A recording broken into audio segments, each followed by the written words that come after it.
təsəvvür et, necə əzəmətlidir Allah Taala. Necə böyükdür, nə qədər əzəmətlidir.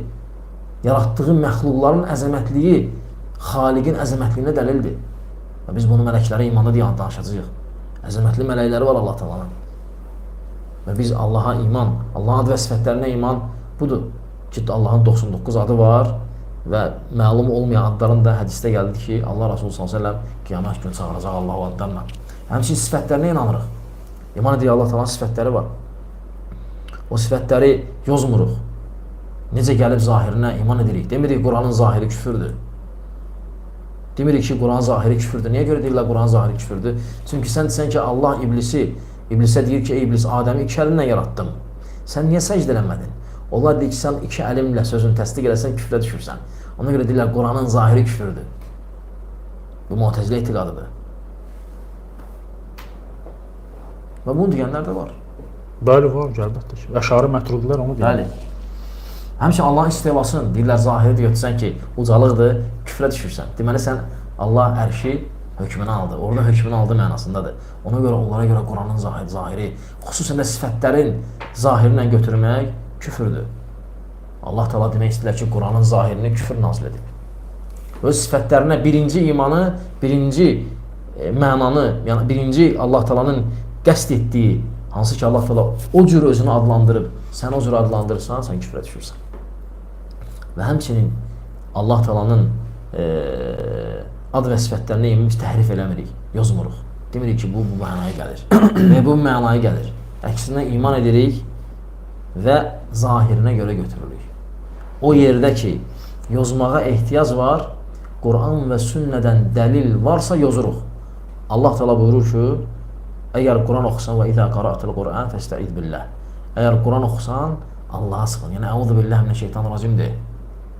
Bu ayənin zahirinə baxsaq, bu ayədən belə başa düşülür ki, sən Quranı oxuyub sonra deməlisən əuzu billahi minəşşeytanirracim.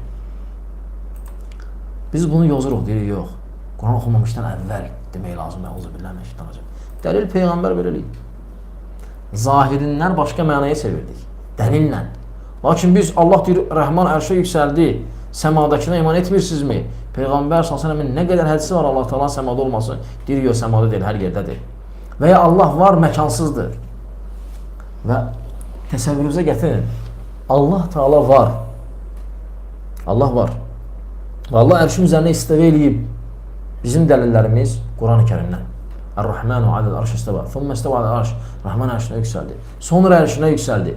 Hədislər nə qədər? Bizim dəlilimiz var Allah Taala'nın arşa istivə eləməklə.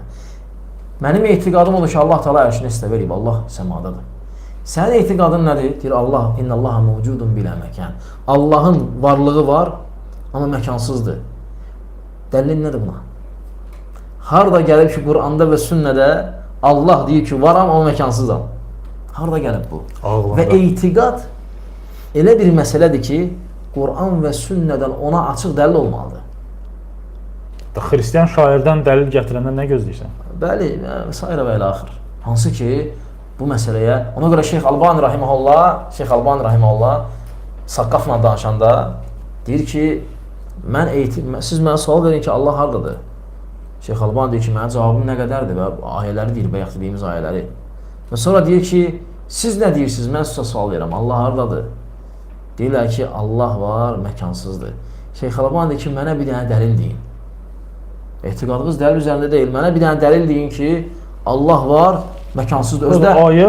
Özdə mənə belə də deyin, innallaha mevcudun bilə məkan. Mən necə deyirəm ki, Ər-Rəhmənu aləl arş istəvə. Rəhman ərşinə yüksəldi. Bunu ayə ilə deyirəm. Sən də kəlmə. Çünki sən etiqadda bir termin qoymusan. İnnallaha mevcudun bilə məkan. Allah mevcuddur, məkansız. Onlar dururlar sakit belə baxırlar. Şeyx Albani da belə bir gülüşü var idi, belə ağır bir gülürdü. Deyirdi, olar mən sizin dəlilinizi deyim. Deyirlər, denən şeyx, deyirdi, qul huvallahu əhəd, Allahu səməd. Yəni, yoxdur da. Qul huvallahu, deyir, bir şey deyin də, bir ayə deyin, deyək ki, dəhlimiz var.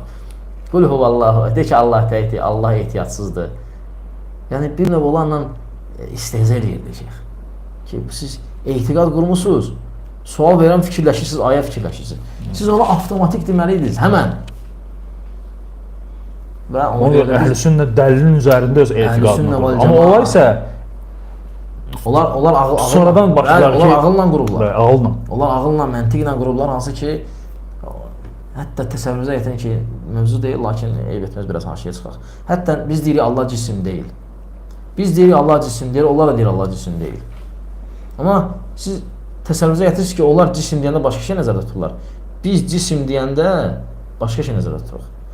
Onların fəlsəfəçilərə görə cisim başqa şeydir. Əhlüsünnə, sələfi deyəndə cisim başqa şeydir. Onlar cisim deyəndə demək istəyirlər ki, yəni biz deyir ki, Allah Taala cisim deyil. Yəni Allah Taala cisim deyil, yəni məxluqa bənzəməz. Bəli. Biz demirik ki, Allah Taala cisim deyil, yəni görmür, eşitmir. Aydındır. Onlar deyir ki, cisim deyil, yəni heç nə deyil. Yoxdur. Ona görə onların etiqadında əslində Allah yoxdur var. Dərinliklərində. Bəli. Alə kulli həl bir Allah Taala və sifətdən iman edirik. Və Allahın İnşallah, imandan yəni ayrıca mövzularımız olacaq. Allahın bu isim və sifətləri tövhidinə toxunacağıq. Bütün məsələlərə inşallah dərslər olacaq.